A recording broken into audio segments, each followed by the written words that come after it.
নমস্কার বন্ধুরা, আশা করি সকলেই ভালো আছেন। আজকে পার্শে মাছের সর্ষে পোস্ত দিয়ে তেল ঝাল রেসিপি করে দেখাবো। এই রেসিপিটা কিন্তু দেখতে একদম অনুষ্ঠান বাড়ির মতন হয়েছে, আপনারা দেখেই বুঝতে পাচ্ছেন। আর খেতেও কিন্তু ওই একই রকম স্বাদ হয়। কি মশলা দিলে টেস্টটা একদম অনুষ্ঠান বাড়ির মতন আসবে আপনারা দেখে নিন। আর এই রেসিপিটা আপনারা স্কিপ না করে পুরোটা দেখুন, তাহলেই বুঝতে পারবেন সহজেই এটা বাড়িতে কিভাবে বানানো যায়। প্রথমে এখানে কালো সর্ষে, সাদা সর্ষে, পোস্ত একদম সম পরিমাণ নিয়েছি, 1 চামচ করে, অল্প লবণ আর কটা কাঁচা লঙ্কা দিয়ে একটা পেস্ট করে নেব।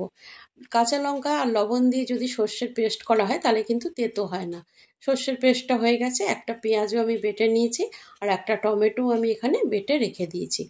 এই রেসিপির জন্য আমি 5টা পার্শে মাছ নিয়ে নিয়েছি আর লবণ আর হলুদ দিয়ে মাছগুলো একটু মাখিয়ে নেব। আর মশলাটাও কিন্তু এই মাছের মাপের অনুযায়ী করেছি। আপনাদের যদি মাছ বেশি হয় সেক্ষেত্রে আপনারা মশলাটা বাড়িয়ে নেবেন, আর যদি কম হয় তাহলে কমিয়ে নেবেন। আমার মাছগুলো ভালো করে নুন হলুদ মাখানো হয়ে গেছে। এবার মাছগুলো একটু ভেজে নেব। একটা কড়াই গরম করে নিচ্ছি আর তাতে দিয়ে দিচ্ছি সর্ষের তেল। সর্ষের তেলটা ভালো করে যখন গরম হয়ে যাবে তখন মাছগুলো ছেড়ে দেবো। আপনারা যদি ননস্টিক কড়াই ব্যবহার না করেন তাহলে যারা নতুন রাঁধুনি তাদের জন্য বলছি, কড়াই খুব ভালো করে গরম করে নেবেন অন্য কড়াই হলে। তারপরেই তেলটাকে গরম করে এই পার্শে মাছ ছাড়বেন, নয়তো পার্শে মাছ কিন্তু ভেঙে যাবে। খুবই নরম হয় এই মাছ। দেখুন এক পিঠ ভাজা হয়ে গেছে, আর এক পিঠও আমি উল্টে দিলাম। আর এই দিকটাও খুব ভালো করে ভাজা হয়ে গেলে মাছগুলো তুলে নেব। আর এই তেলেই কিন্তু রান্নাটা করব। মাছগুলো আমি সব তুলে নিয়েছি। এবার এই তেলে আমি দিয়ে দিচ্ছি অল্প কালো জিরে ফোড়ন। ফোড়নটা ভালো করে ফুটে উঠলেই এখানে আমি দিয়ে দেবো বেটে রাখা পেঁয়াজটা। পেঁয়াজ বাটাটা প্রথমে দেবো আর পেঁয়াজ বাটাটা একটুখানি ভাজা হতে দেবো।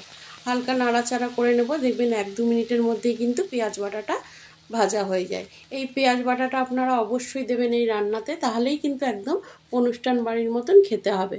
এই পেঁয়াজের সাথে আদা রসুন কিছুই কিন্তু দিতে হবে না। আর পেঁয়াজটা যখন একটু ভাজা হয়ে যাবে, তেল ছেড়ে আসবে, তখন টমেটো বাটাটা দিয়ে দেবো। টমেটোটাও বেটে দেবেন, তাতে কালারটা আর স্বাদটা একদমই অনুষ্ঠান বাড়ির মতন হয়। টমেটোটা ভালো করে আমি মিশিয়ে দিচ্ছি আর টমেটো আর পেঁয়াজ খানিকক্ষণ ধরে ভেজে নেব। আর এতে দিয়ে দিচ্ছি হলুদ গুঁড়ো আর দিয়ে দেবো আমি অল্প কাশ্মীরি লঙ্কার গুঁড়ো। কাশ্মীরি লঙ্কার গুঁড়ো দিলে কিন্তু কালারটা খুব সুন্দর আসবে, একদম দেখতে দারুণ হবে। আর দিয়ে দিচ্ছি অল্প পরিমাণে লবণ আর কটা কাঁচা লঙ্কা। লবণটা কমই দেবো কারণ সর্ষে বাটাতেও খানিকটা লবণ আছে। 4-5 মিনিটের মধ্যেই কিন্তু দেখুন মশলাটা কষে গেছে। এবার এখানে বেটে রাখা সর্ষে পোস্তটা দিয়ে দিলাম। এটা ভালো করে মিশিয়ে দেবো আর এখানে বাটিটা ধুয়ে আরও খানিকটা জল দিয়ে দেবো। জলটাও খুব ভালো করে মিশিয়ে নেব। আর এখানে দিয়ে দেবো আমি কাঁচা সর্ষের তেল। বড় 1 টেবিল চামচের মতন কাঁচা সর্ষের তেল দিয়ে দিলাম। তেলটা খুব ভালো করে মিশিয়ে নিচ্ছি। এবার ভাজা মাছগুলো একে একে সব এই ঝোলেতে দিয়ে দেবো। মাছগুলো ঝোলে দিয়ে দেওয়ার পরে আরও 3-4 মিনিট কিন্তু ফুটিয়ে নিতে হবে, যাতে মাছের মধ্যে গ্রেভিটা খুব সুন্দর করে ঢুকে যায়। দেখুন পুরো আমার রান্নাটা হয়ে এসছে। এবার ধনেপাতা দিয়ে দিলাম আর গ্যাস অফ করে ঢেকে আমি 4-5 মিনিট রেখে দেবো।